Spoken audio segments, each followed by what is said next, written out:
Okay? Magde-demo po tayo ngayon sa GetSpark kung ano po yung pwede niyang performance, no? Pag nailagay siya sa ignition coil, no? This is the battery. Okay, this is the GetSurge electrical stabilizer, ignition coil, spark plug, tsaka ito po yung GetSpark ignition booster. Okay? And then now on to engine oil enhancer. Now, let's see kung ano pong magagawa ng GetSpark. No. Pansinin nyo po dito sa spark plug, makikita po natin yung kuryenteng yung lalabas. No? This is the normal setup. Okay, yung kuryente na normal po sa motor or sa sasakyan nyo po. Kung mapapansin nyo, halos walang kuryente. No? Kasi malayo yung ground niya.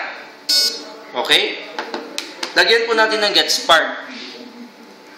Itatap lang po ito sa battery. Sa ignition coil. Ito yung positive, yung pula.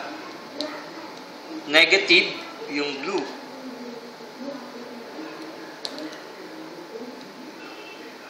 Okay? Tignan po natin.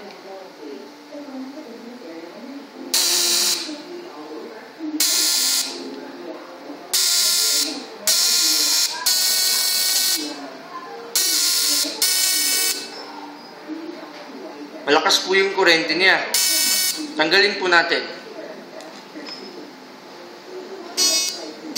Ito po yung normal. Ito po yung with GetSpark. Maraming salamat po.